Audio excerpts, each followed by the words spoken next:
So one of the things that can really hold you back is the language, the way you speak to yourself, and your attitude towards things in your life.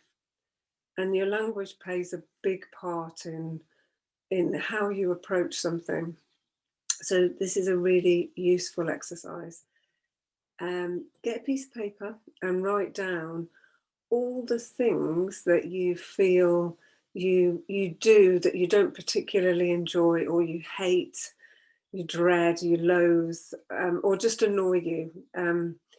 So it could be, I've got to wash up, I have to pay the mortgage, I should be losing weight, I have to exercise more. Should, shouldn'ts, have to's, got to's, I've got to sort out my taxes, whatever it is.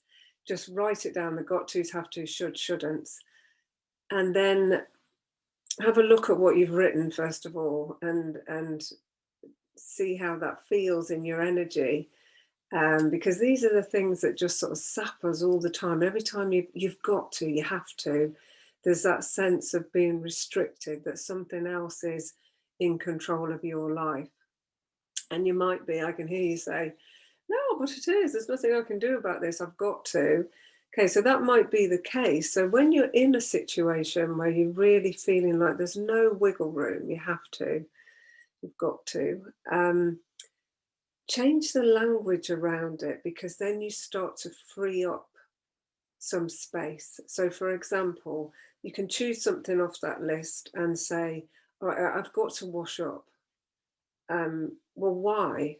Well, if I don't wash up, then the plates are smelly and they're in the sink and nobody else does it. I've got to do it. Yeah, but why do you do it? Well, I can't stand it when it's a mess. Yeah, but why can't you stand it? Well, it makes me feel like crap, I don't want to leave it. So what you're doing is you're getting to the reason that you do it. It sounds really simple. It's not rocket science, but we all have those have tos, got tos that we really chain ourselves to. So try saying, look, I choose to wash up, because then I feel much better about the way the kitchen looks, how I feel. I have to do this job because if not, I can't pay the mortgage. I'm choosing this job at the moment because it's allowing me to have the home that I want.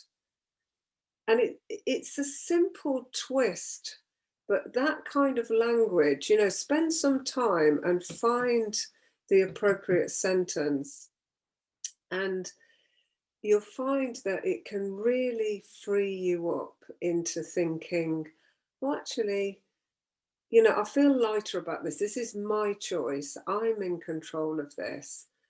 And what tends to happen then is once you feel lighter about something, then you allow other things to come in. And I often tell this story. There was a woman in one of my workshops, and she was saying when she looked at her list of got tos, she had a really sick husband. She had to look after him. She didn't have any time for herself. She was really, really low. And when the more that we worked on this of, but why do you do this, and the reason she was doing it, she said, well, I love him, I don't want anyone else to look after him. And so then we got to, so there's a choice here, there's a reason that you want to do this. And the more she did it, the lighter she got of, yeah, I am choosing to do this, I want to take care of him. She's not choosing the situation particularly, but the way that she saw it and the way that she felt about it, that was where her power lay, because we often don't have control over the outside situation, but we do have control over how we respond to it. And when we finished the session, or this exercise, she was already thinking of seeing ways that she could take a bit of time for herself. She could make this a more pleasant experience.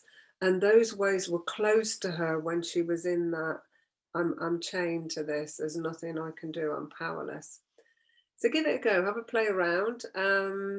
Yeah, keep us posted. See how you feel about that.